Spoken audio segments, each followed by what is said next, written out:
Those are the headlines. I'm joined now by journalists Kieran McDaid and Breda Brown. Thank you both very much indeed for coming in. This Roy Keane thing is extraordinary, isn't it? I mean, I know, Kieran, you've been looking at it, but it is the gift that keeps on giving to the media. It's just brilliant. It's brilliant. And he's playing his full part in it as well. Obviously, since the announcement was made, there's been great excitement, both football-wise and in the public. You know, he catches the public imagination, obviously.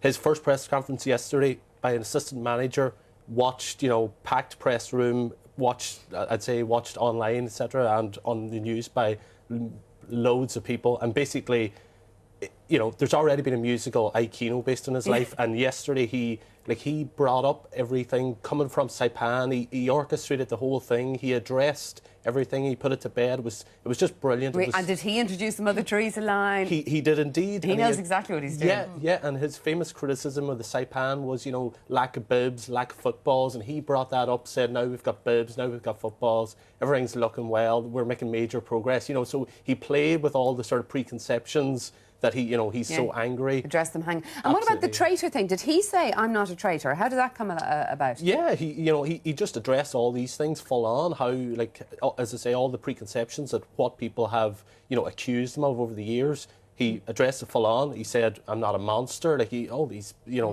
brilliant. And do you think the public appetite, Breda, is there to just keep on hearing about Roy Keane and Martin O'Neill every single day? Well, yesterday just shows how media savvy he is more than anything else. So what he was doing was presenting himself. He wanted to wipe the slate clean in terms of what has gone on previously and sort of present a new Roy Keane. You know, he was coming across, some of the journalists were saying, as sort of humorous, as thoughtful, but more importantly, professional. So he is trying to wipe the slate clean from that perspective. But I think, you know, it doesn't matter. People are still going to be glued to this drama. They're still going to want to know what's going on off the pitch as much as on the pitch. Let's just hope they win a few games as well as entertain us via the media. Listen, we're looking at it there on the news. Michael O'Leary launching those 9 new routes from Dublin Airport. Yes, absolutely. They're announcing an expansion this morning. So this comes after Michael Noonan, the Minister for Finance last year, scrapped the air travel tax.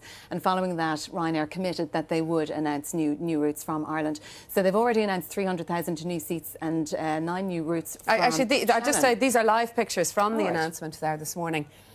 Go on, Breda, 9 routes. 9 routes, and then from Dublin they are going to announce 700,000 new seats this year, and that's 700 new jobs as well, and they will all come on stream really. from April of 2014. Absolutely. I mean, we need it, obviously, but it's coming at the end of the gathering. Ryanair did take a few routes out during the downturn, if you like, didn't they? They did, and I think that was more to do with some interaction that they were having with the Dublin Airport Authority at the time over airport slots more than anything else. But he did promise to do this, and in fairness to him, the Taoiseach is there at his launch this morning, isn't he? I mean, it's absolutely. And there's Michael O'Leary. He's another man who's reinventing himself. Yeah, Roy Keane, Michael O'Leary, absolutely. the good guys. Mr. Angry's. Everybody's happy now. It's great.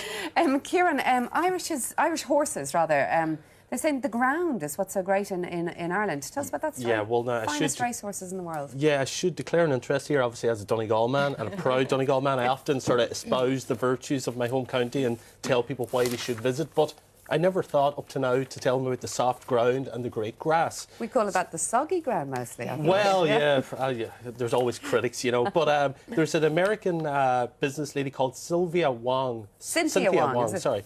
And she brought her 2 horses, Irish Mist and Toy, to Donegal for their retirement. So she spent €20,000 bringing these horses just purely for the retirement. She loves her horses so much she can only visit them twice a year. So the soil in Donegal was so good.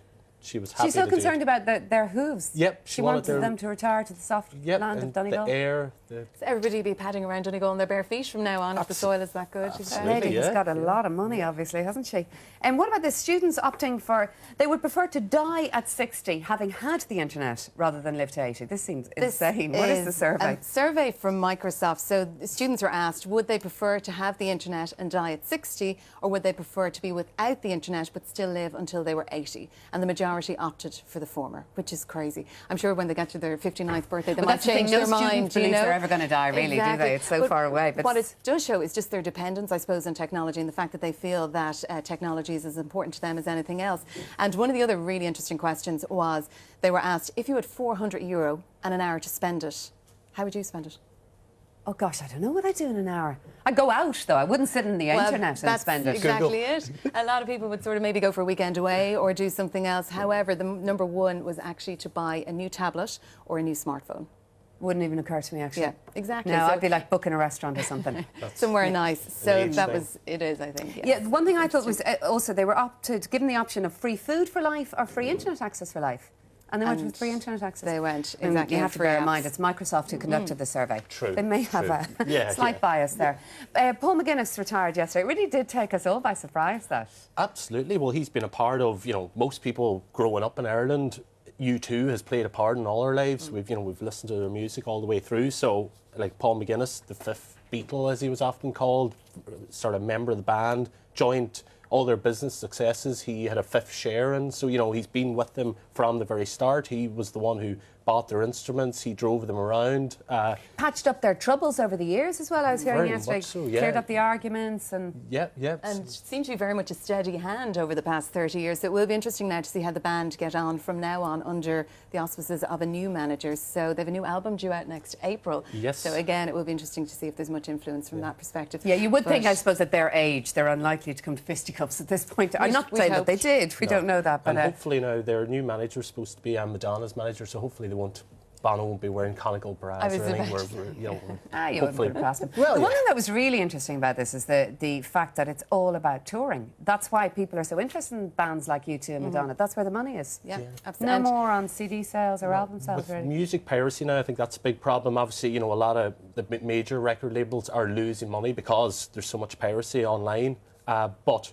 So they're looking more and more to big bands touring, and that's big how they make... stadium Yeah, bands like absolutely. these. So And So it they're looks very like they've a savvy. long future left. I mean, for people to pay this much to get them at this point, Absolutely. clearly They're there's not, years in them. going anywhere. And it was interesting that Paul McGuinness, he couldn't resist the mentioning in his statement yesterday that as he approaches the musically relevant age of 64, it's time for him to go. So that was very appropriate. Absolutely. Listen, thank you both very much indeed for coming into us this morning. And now it is time for the sports news, and Dave Kelly is here. Dave. Keelan, thank you. Play is well underway in the final...